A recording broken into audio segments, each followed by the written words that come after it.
I've been looking forward to this one, Mr. Holtsbaum. Actually, did I get the pronunciation? Probably from one area of the family might say it Holtsbaum. I say it Holtsbaum. Holtsbaum. Holtsbaum. I just respond to anything these days. Holtsbaum it is. So, righto, let's go to the most important question for our community. How did the nickname Poss come about? Oh dear. I thought you were gonna do this a little bit later on, not straight up. It is, in all honesty, it's goes back to football tour back in 1998, and a mutual friend of ours, Michael Rudd, on tour. We happened to be billeted together. He asked if he could borrow my stud tightener back in the days when we all had screw-in studs, and I said, "No, mate, it's just over there in the front of the bag. Help yourself." And my girlfriend at the time had put a letter and a little gift in there, unbeknownst to me.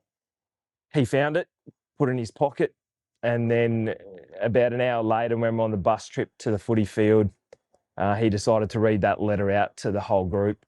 And her pet name for me was Possum. Apparently I was a bit cute and cuddly. Maybe it's because I had a little bit of extra weight at that stage. Still do. It went and then came back again. But no, from that point on, the boys just called me Possum. Came back to school after that tour. The teachers called me Possum. And yeah, it just followed me. Happened to go play in the same footy club after school, and I don't think anyone actually knew my real name at the Gold Coast Breakers there. It was just Poss. Fortunately, it did get shortened from Possum to Poss. So Pretty rich on Australia. yeah. And it's actually, what's your number plate for a while? Still is. No, still is a number plate, but that can be interpreted many different ways. So the girlfriend at the time is obviously a wife now. Definitely not. It was not my wife. No, that was my girlfriend just before I met the love of my life. To get to the love. So let's go all the way back to the start. Where did you go? Well, you're probably the most passionate bloke about TSS that I know. So let's not talk TSS stuff.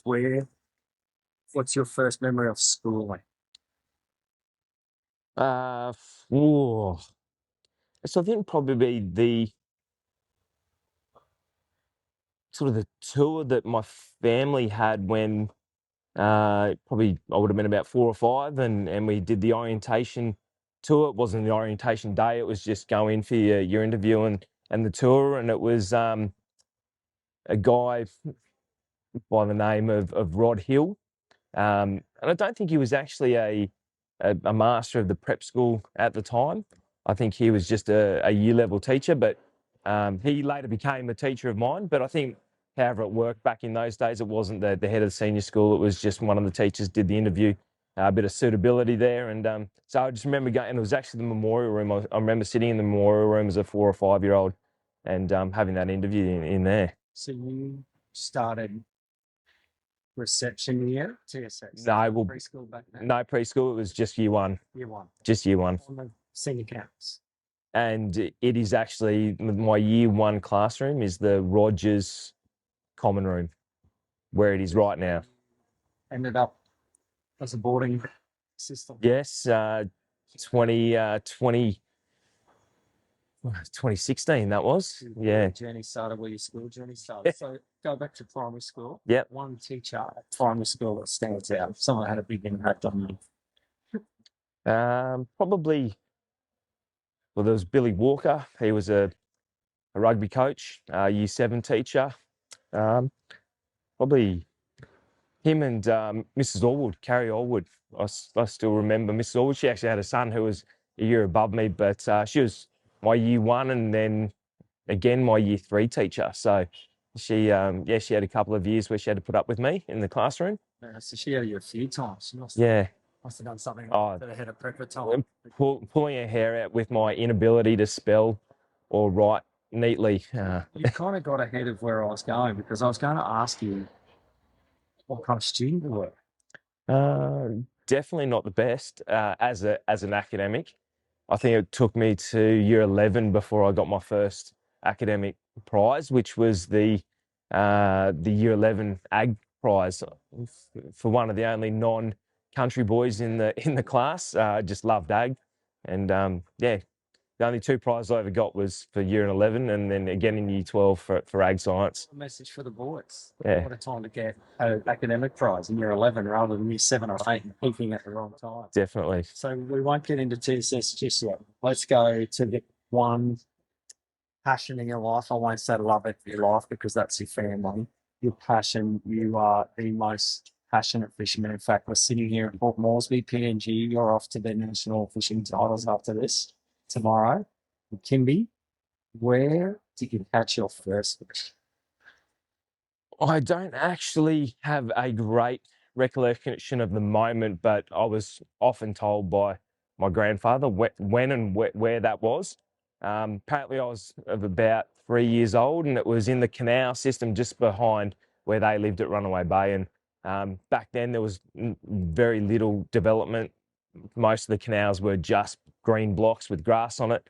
And he used to take me down there all the time and catching, nice flatty and brim and whiting there. But he reckons my first fish was, as in his words, a 3-foot flatty, so close to the old meter mark. But yeah, no, he reckons it was a stonker, and that's actually my first proper memory of actual life that I can ever recall, is sitting in the backyard with a bucket of fish, and for some reason putting fish down in a line and then putting thongs down in a line beside them to measure them. And it was like the thong off was 1 foot. So having a fish, a thong, and I've actually got some photos that confirm that was a legitimate memory of mine. So Learning maths, something like yeah. So, can you, after a life of fishing, what is it about fishing? Just about yourself. These days it's just I'm not going to call it an addiction because that's probably the wrong word, but it's just something that consumes the primal side, I guess. I mean, the hunter-gatherer. I don't often go fishing for sport. I go fishing for the fight, but then to bring back a feed of fish and to give that feed of fish to the family or to friends is, yeah, it's pretty special. And I think I get my gratification from fishing, from being able to provide that for somebody else. You've got more fishing rods than anyone I know. If you all your fishing rods, like the thongs, all the reels, Oh, you would count add up way more than probably all of the house and contents you have, including your cards. What the value, definitely. Yeah. which rod do you enjoy using the most in terms of what's the fish you just Ah, to go and go? it does change with the season. I can't really put Most recent. the most recent. Which rod would you go for most recently? Probably a nice little 4,000 size Stratic on a TD black. The layman like myself. So a little spin rod with sort of 15, 16 pound line on it, and that's just a rod that can go catch a nice big jewie or a snapper or a mackerel. I've lost a little bit of faith in my seaway, not because there's no fish there, just because of the heartbreak of the sharks that are taking it over at the moment, and I can't go and fish there because they just all get eaten, and I'm killing too many fish inadvertently by hooking them and then having the sharks come and eat them. Yeah. So can you do us a little favour? Us people that love surfing, can you go catch as many sharks as possible? Well, because they're everywhere. I know there's a few of our little friends that like to do that as well. So, I mean, obviously our boys enjoy that too. But it's not just about removing those sharks out of the system. They're actually pretty important for the health of the environment. But yeah, we definitely want to sort of control mainly those bull sharks, because they're the ones doing all the damage, and they're the ones, with all the shark attacks that go on, they're the ones that are causing the problems. But yeah, I reckon the government needs to just change their tact and let everyone take a shark home. It doesn't matter how big it is, because I know with the experiences that we've had at school, when I cook a bit of flake up for the boys, a bit of shark, they actually love it, and they probably should get into it a bit more. Get the petition going, and I'll get the first signature on the petition to allow everyone to catch one shark, no matter the size. Yeah. So fishing like titles? What are you fishing for? So over the next 3 days, when we actually head up to Kimby and head out there, the main target is blue marlin and a few sailfish as well, getting caught up there. Bit of bycatch of the mackerel and tuna and dolphin fish. Yeah, same lines. Yeah, so the way the competition works is they're not worth anywhere near as much as the marlin, so or the billfish. But yeah, definitely you can build up a bit of a scoreboard with some of those smaller species, and they when it's a bit quiet, they can keep the day ticking over and keep everyone a bit active on the boat. So need to wake Mr. Bland up a few times with the screaming reel. So a couple of those mackerel might be handy. You're known for your emotions. You're known to get emotions from time to time when you talk about things that you love. One of those is fishing. Don't get emotional when I No, I don't get it. the biggest or the most satisfying fish you've ever caught. Probably over 40 years of fishing. Well, the biggest probably wasn't the most emotional, but the biggest one was a grand marlin up off number 4 Ribbon Reef up off Cooktown. That was, it's a pinnacle of every game fisherman's sort of career. But look, I think in recent times, one of the most satisfying one was fish that I'd never caught before. Put a lot of research into it. Probably went, I think, 9 trips to target one fish before I caught my first one on the Gold Coast. I had caught them up north chasing barra, the threadfin salmon. So that was a bit of a challenge. Certainly pulled the grey hairs out and got very frustrated, not knowing anything and relying on some kind individuals to give me who knew a lot more about that than I did. So, normally it's me teaching people how to fish, and a couple of guys sort of gave me a few tips, pointed me in the right direction. And yeah, since then, I've caught hundreds of them. And I know Mac and Finn, they both caught their PBs in the one day at 119 and 118. And both of them have beaten me and I'm trying to catch a fish that's bigger than theirs. But I think on their first try, they got their 2 PBs that will be probably lifelong PBs that they'll find hard to beat. But yeah, it's just as special seeing them get those. So, last question about fishing, because we've got a lot to get through. You now, Finn and Matt, for a good example, just jump online and anything they want to learn, just jump on YouTube, they ask, Google, and it spits it out. Rewind the clock 40 years. There's no going to do it. How did you learn? Is it just asking mentors, go fishing shop? Well, initially it was my grandfather, so he was just a bread and butter fisherman, George. See, Poss is talking about the best fish he's ever caught, and he's now a little emotional, far away. I'm supposed to do this, mate. You are. That's why I knew we'd get some emotion out of this. That's a nice thing. No. This is good for the listeners. So you take your breath for a second, because one thing you've told me over the years is your father was at everything for your 3 kids, like everything. And I've said to you one day, was he always at your sport? And you said actually he wasn't. And his dad. So your granddad went to everything, supported you, and I guess your dad's learned from that, and he's a big supporter because you've been so busy too. We'll get to that, all the jobs you do, and boarding certainly takes a lot of your personal life away. George was obviously a massive impact on him. Yeah, so obviously, big dog. So my old man, he worked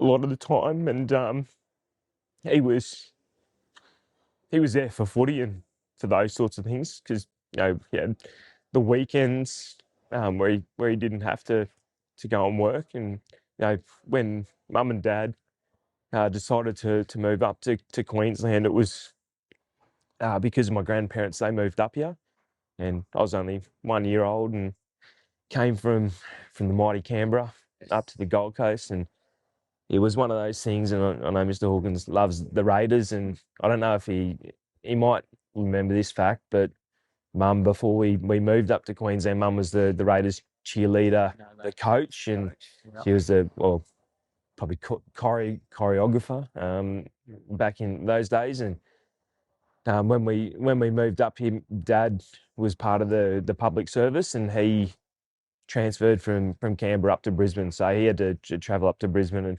and that required him leaving at about 5 a.m. in the morning and not getting back to 5 or 6 at night.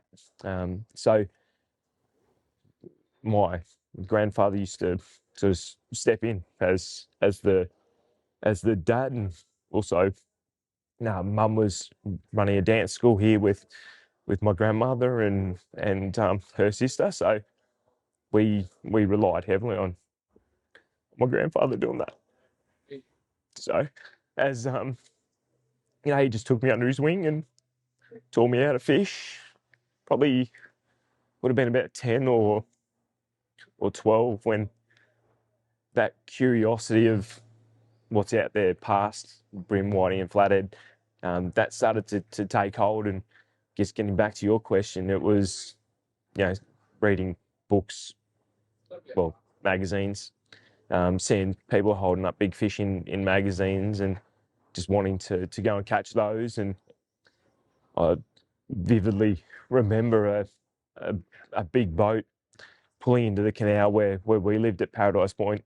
It was brand new to the canal. It was sort of 3 doors down, and I just saw this boat coming and went, please stop, stay at that jetty and just park there. And it probably only took me about an hour before I went down and introduced myself and made a new friend. Probably in today's day and age, a young 12-year-old kid going up to a 60-year-old bloke and sort of basically begging him to take me fishing. Did he take you? Oh, he said, literally from that first conversation, he said, mate, if you hear the engines turn on and you're in, and we go. So probably no mobiles back then. No, all day. And I think the first few times I probably didn't. I got too excited and didn't yell out to Mum and Dad or wake them up and say I'm going. And they had no idea where I was, and came back, after lunch and copped a bit of a spray from Mum and Dad. Where were you? But after that, they said, as long as you tell us where you're going. And Bevan, the old bloke down the road, I think we started doing fishing trips from that point on, and not just out off the coast, but we'd go fish we'd drive the boat literally from the Goldie up to Lady Musgrave Island and spend a week up there and then drive back. And, my deal was, his deal for me was, happy to take you fishing as long as you contribute, and not money-wise. Obviously, as a kid, just learn how to tie the knots, learn how to fillet fish, clean the boat, all that sort of stuff. And by my late teens, he would just go and turn the boat off. He would go up home and rest up, and I'd clean all the boat down. I'd fillet all the fish, and it was a benefit to both of us. It was but that relationship would never even exist in modern times now. So Between your granddad and Bevan, pretty big impacts on your life, big influences. Then the influence of school.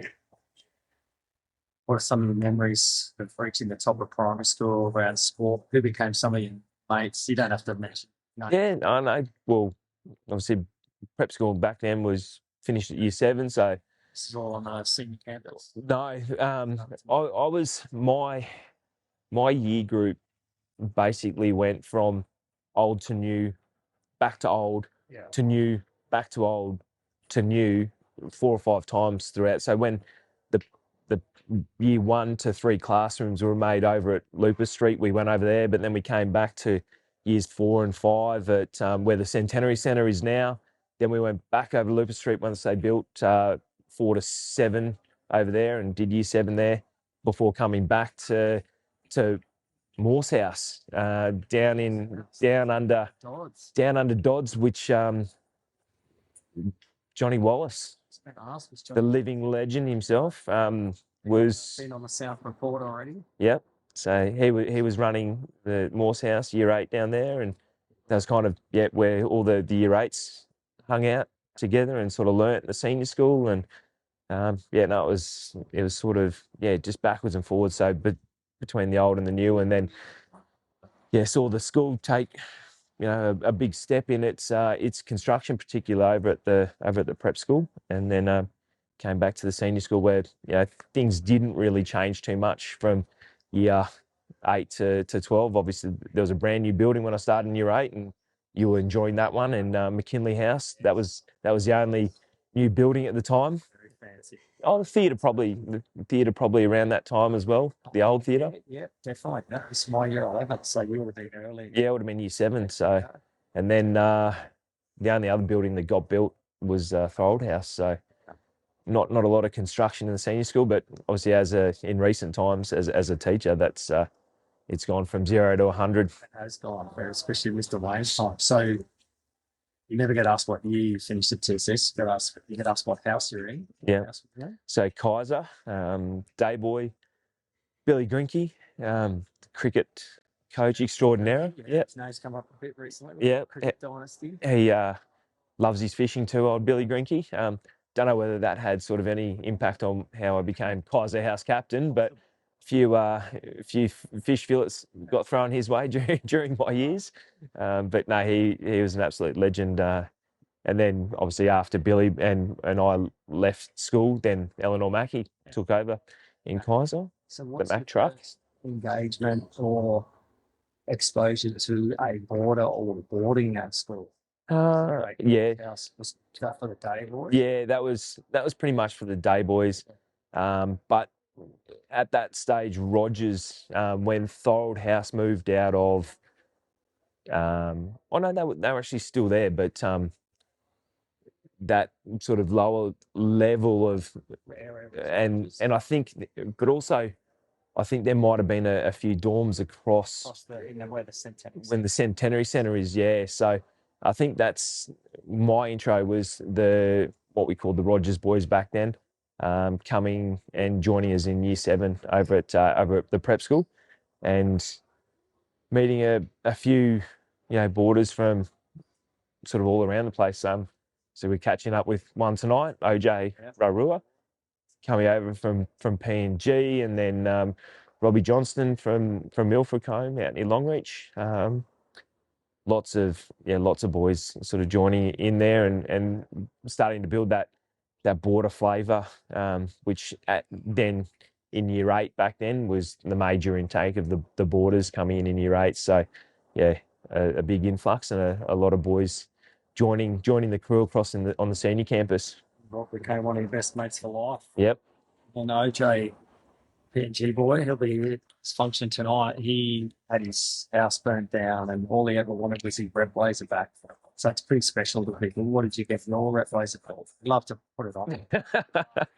Still fits. I think it was just a thing back then to have a blazer that was 20 sizes too big, and definitely. But no, the rep blazer I got first of all was for rugby and representing Queensland and the Australian under-16s back in year 11, and then got a couple more there for cricket, and then again for rugby in year 12.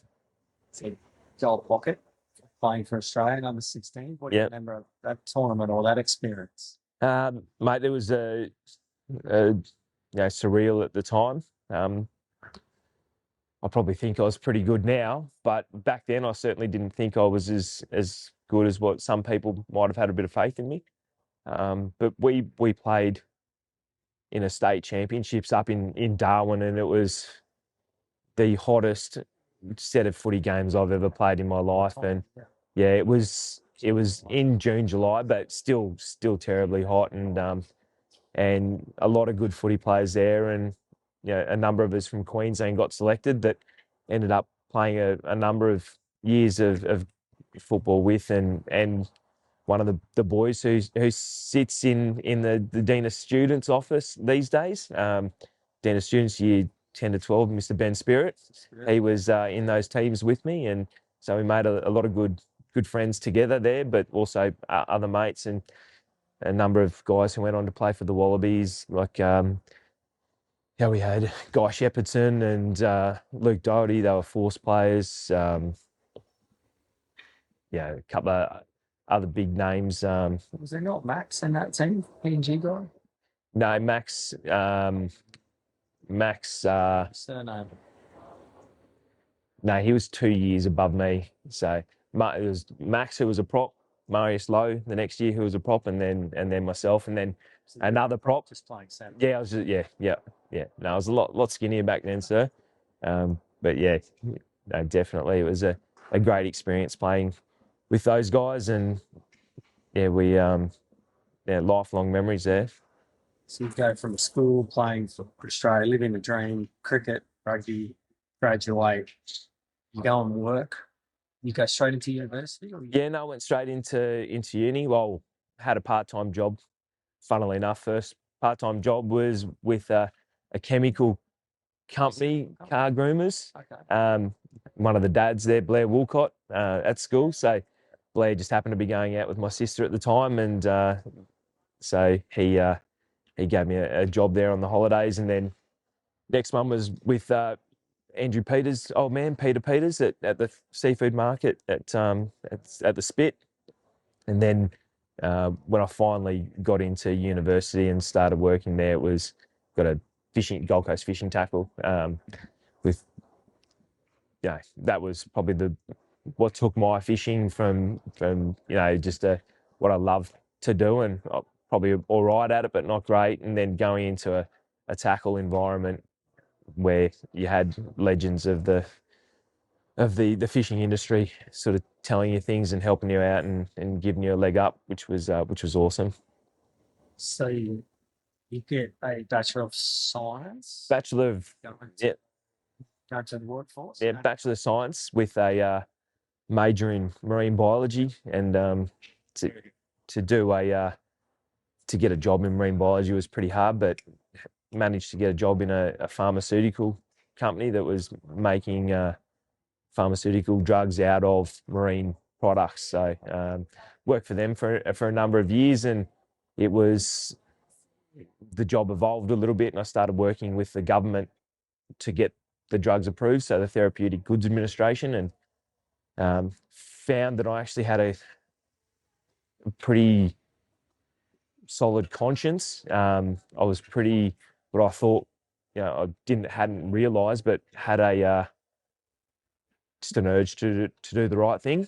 And in that sort of game, sometimes you don't get, you don't get the choice, but you sometimes get pushed to do the wrong thing, and that didn't sit well with me. So once I started working out that I had a decent conscience and some I guess morals that probably weren't favoured by my employees at that time, went and looked for something else, and it just happened to be mid-footy season down at the Gold Coast Breakers, and happened to be chatting to Craig Waring and Kate Waring at the game. They used to love coming down and watching the Breakers play, and just having a chat to Kate, and sort of just said to her, I'm looking for a career change. She said, well, you've got the science degree, why don't you just go and do your dip ed? Was that 18 months back then? 2 years? And well, through Bond Uni, it was only a year. Nice. So, and the way Bond Uni was working at the time, they had trimesters, and it was in May when I had this conversation at the start of May. The trimester started on the 6th of May. Oh. So within that conversation, on the Monday I enrolled, and by the following Monday I was doing my first week of the dip ed at Bond University to become a teacher. So she later becomes your boss, but not yet. So you obviously do a trimester, so that's May to December, then you have one more trimester to go. So you finish. No, so it was May to September, quick little break, and then October through to December, and that was the job done. Job done. So 2 semesters, which were So I think 3 semesters. So you go straight to Coomera. Yep. So again, the way the world works, playing footy with a guy, Alex Heaney, who his father just happened to be the deputy headmaster at deputy principal at Coombe Anglican College, and I think he found out when I signed up to do the dip ed on the Monday and started.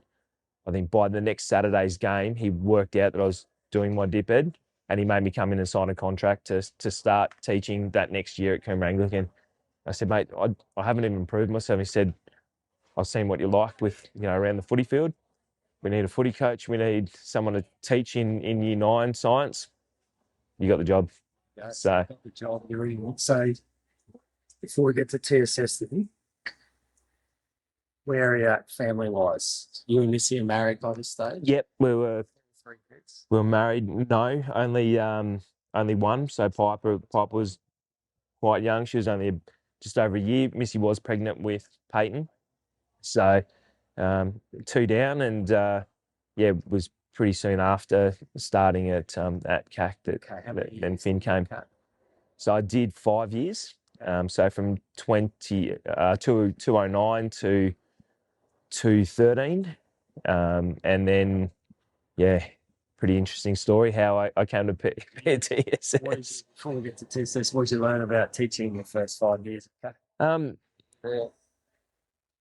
I managed to do one of my pracs at TSS, which again through Kate and through Joe Inglis back then. So Joe was the Dean of Studies, and she said, honestly, one day would love to have you back, but the best bit of advice that I can give you from the start is go somewhere else, learn your trade. If you make a mistake, doesn't matter. So when you come back to TSS, you're good to go, and you've got that experience under your belt. So I took that advice from Joe and went to CAC, and over those 5 years, I learnt a whole lot. I learnt that boys definitely are very different to girls. I learnt that girls can probably achieve really well in any environment. They're just wired a little bit differently to the boys, and I learnt certainly that the boys need a boys' education, and not to the distraction of girls can be detrimental to some, not to all, but to some, but definitely that the rough and tumble that we get, just incidentally through having just boys around, and the boys just not having to think about what they do. They can just be themselves. They don't have to try and put on a front around the girls is definitely beneficial. Girls tend to underestimate their ability, and boys totally overestimate their ability. Definitely. So girls tend to do a lot better in the class, and particularly in those first few years of high school, and then boys tend to play a little bit of catch up. So we won't go into the details about starting at TSS. Let's just say that your old boss, Mark Sly, didn't send you a Christmas card. No, he certainly didn't.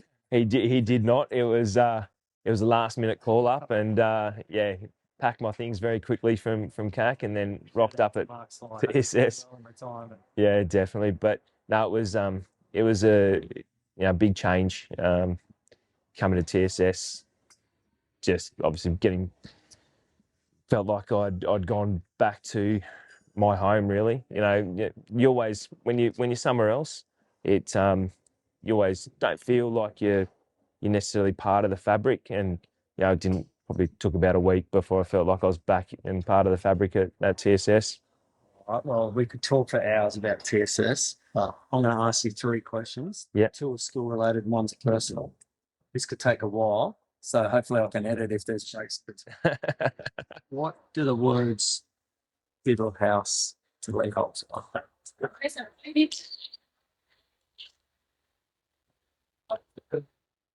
Well, I've thought about sort of what biddle means. Probably more so in the last week or so. It's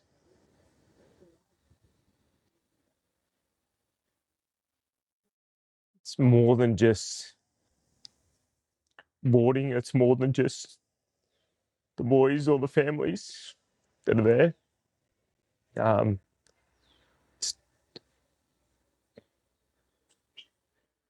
a lot about my family as well.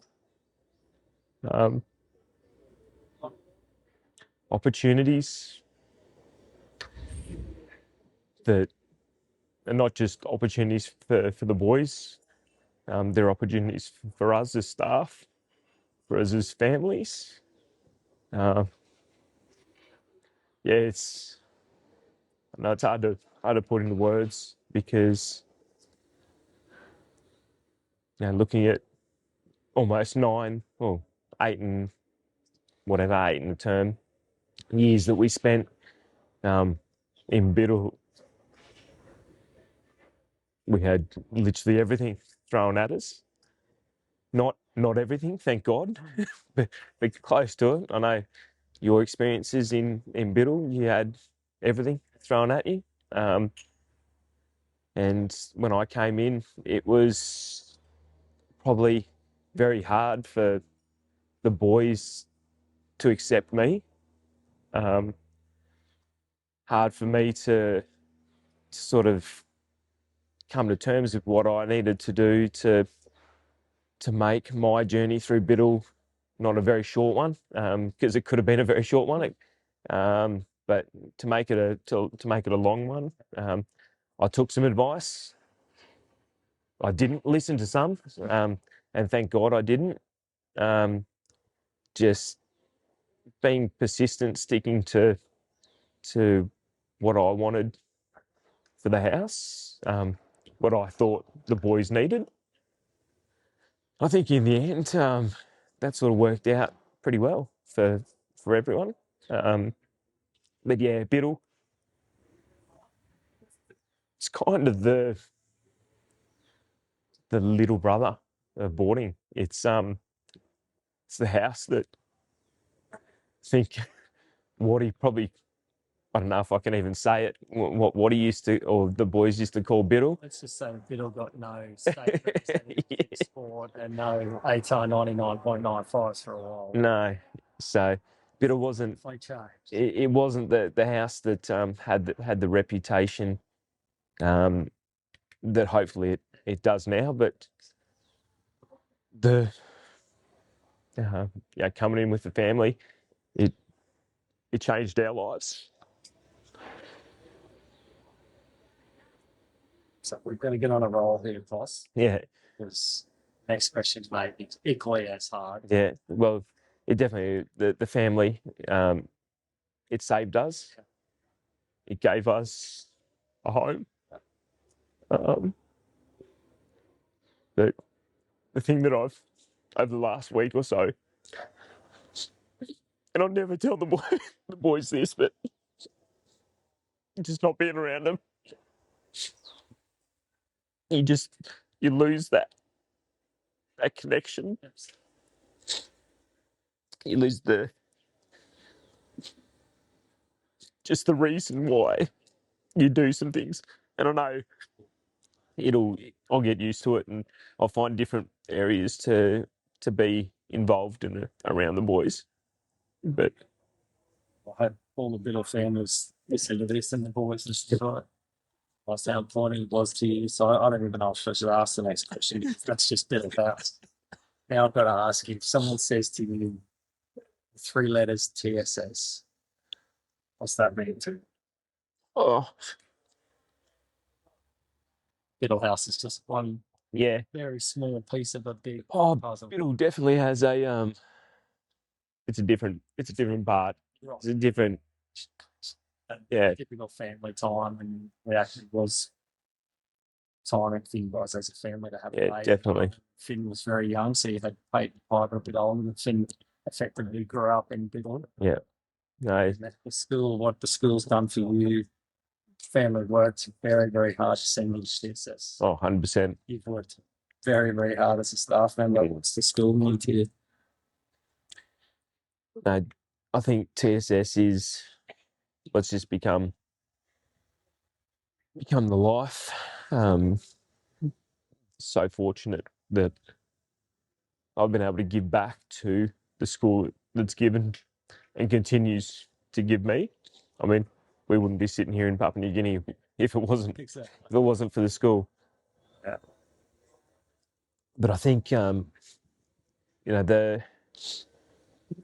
fact that my mates, the majority, there'd be very few mates that I have that I'd call long-term mates that didn't come to TSS. Um, the fact that every time, I watch the boys run out in the field, just bleeding, the red, white, and blue, and just the fact that you can always, through that connection of TSS with the guys you went to school with the current people who are there as staff, with the families and the boys who are there, that no matter what happens in life, there's always going to be someone that's got your back. And we see it on a day-to-day basis, that TSS is more than just books and sports fields. There's layers of the onion that just go so deep, and it just becomes part of who we are. And I know there's people who have come in to our work environment as teachers that couldn't imagine how much of an effect a school could have ever had on them or the people that go there. But TSS is, it's just who I've grown to be, and hopefully will continue to be until the last breath. It's, when I show people around, we go to the chapel, I say to the boys that I'm taking on the tour, you come, you do all your school here, and then you get the opportunity to come and you get married at the chapel, you get your christen your kids, and then you get your funeral service. Seems a bit morbid, but it's just one of those things. Yeah, fortunately I've ticked 2 off. Hopefully the third one's long way down the track, but it just becomes part of who you are. Comes life. Oh, I dare to ask this question. Did you open the door and it was my third question? Might have to have a glass of water before your answer. You talked about the wedding in the chapel. Yeah. I've asked you what Little House means to you. I've asked you what the 3 letters TSS mean to you. What does the name Holtsbaum mean to you? Wow. So yeah, let me just tell. I'll tell the story. It would be remiss of me not to give the proper story. I think we started becoming enemies. Would have been about grade 8 or 9, dance classes around that time. Might have dated a couple of Missy's friends. She developed a deep hatred for me. Once the called you possum. Yeah. And then just happened to be would have been close to the end of grade 12, and we're at a mate's place, and Missy just happened to be there with her sister, who was going out with one of my good mates at the time. And Michaela sort of said to Missy, "You're not coming home until you give Poss a bit of a kiss." And Missy sort of reluctantly sort of take on the challenge, and we had that first kiss, and sort of what went from a bit of a, not a dare, but just a little bit of a laugh, to going out, and then to having our kids when we were very young, at the age of 24 and 23, and 20, what'll be 27 years later. We got one that's graduated, one that's grade 12 at St Hilda's, and then Finn, who's in grade 10.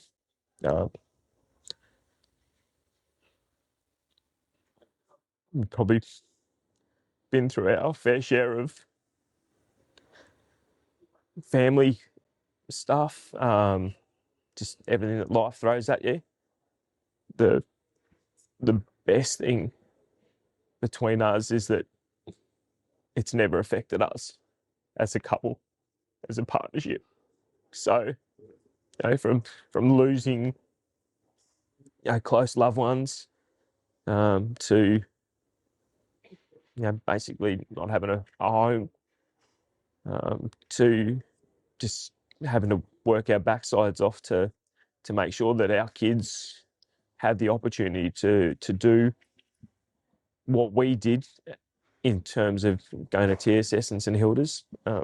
That's what we put everything into, and we're very fortunate that we've never faltered between us. And it's it's very tough at times, but just that bond that we have, I couldn't imagine that anyone else would put up with my stuff, with my fishing habits and my baggage that comes with me, but also Blood, sweat, and tears. Yeah. To Leigh Holtsbaum. yeah, and then all the time, and particularly the last 10 years or 11 years of being in boarding.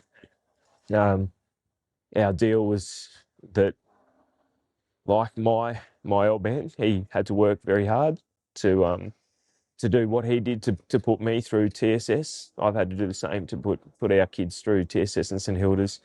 So I'm not going to say unfortunately, but I've had to prioritise making sure that my position at school and looking after the boys sometimes has had to take a bit of a priority over us as a family. And Missy's never once questioned that. She's always said, "Go for it. You're the reason why we are where we are, and if that takes, us having to play catch up a little bit later on, once the kids are done through school, and once we've got a bit of time left, then we can catch up a bit of that time later on." So yeah, she's very supportive. Very I couldn't ask for a better partner through life. I hope Missy gets to listen to this. You'll teach your grandkids how to fish, and the cycle of life will continue. There. Hopefully. Literally putting up the old Bulls banner in the Southreport school behind us. We've got a function to get to. Yeah.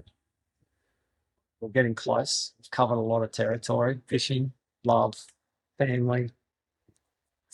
What advice would you give boy arriving at TSS for the first time, whether it's in boarding or turning up to grade ones? What advice would you give him? Well, I know you have the same opinion of how the school is in the current climate, that you would love to be a boy at TSS right now. And I certainly would love to be a boy at TSS right now, and to give up an opportunity to be a boy at TSS right now would be, I couldn't imagine. But I think the piece of advice that I've got to give to the boys is that you've just got to give it a crack. You've just got to buy in. Things don't always go your way. I mean, not everything for me has gone my way in life, and I've learned good lessons from it. So there's never any failures in life. It's just lessons learnt. You build on it, you move on, and you can do that at TSS, because while some boys do have a seamless run, we've had some great kids, and particularly go through Biddle House. We've had boys who became school captains. Maybe we only had 4 in the last 6 years, but a couple of school ducksters. I'm just throwing that in there because I know I'm very proud of those boys, but it's not just them, it's everyone. And they bought in, other boys saw them buy in, they just fed off each other, they pushed each other. And if you buy in, you get everything out of it. And to a TSS boy now, just buy in. You don't have to be a first 15 player. I've seen 7th, 15 players getting as much enjoyment out of playing football as the first or the second boys who I get to coach. And there's boys that I see in the classroom who don't get straight A's, they get C's. And I had a chat with one of them last weekend at Roma, Poss, the other namesake, Poss, Ben Possel. And he's just a kid who, he got everything out of TSS because he put everything into it. And if you do that, you just, you get what you put in is what you get out. So to the boys of today, just buy in, give it your all, and just don't let a day go by where you don't do the best you can. And if you're not doing it for yourself, do it for your family, because the parents of all our boys, they bust their backsides to send their kids to TSS. And if that's the one thing my parents said, the only way that they wanted me to repay them was to go to uni. And I didn't want to go to uni, like a number of our boys don't want to go to uni. And I just thought, well, I have to, because that's the only thing my parents have ever asked for me, is to go to uni and get a degree. So that's why I went and did marine biology, because it was the only one that took some appeal, and I learned how to catch fish better. But it's, you know, you got to give back to your parents because they're putting so much into you, and you do that by buying in. It's catching fish, you know, I fished Yeah. this week, but I think of two things. One is work ethic. Ethic is unprecedented, and you work so hard for our school. Boys said, family said, eternally grateful for that. The other one is our contemporary slogan, as they say, is champion good men. You're one of those. Thanks for spending time in PNG record. To have our second recording, Yeah. international recording on the Southreport. Thanks, mate. And I didn't think I was going to have so many tears in Papua New Guinea. I thought they're just going to be tears of joy catching big fish or a black bass on Tuesday next week. No, thanks, mate. Appreciate it.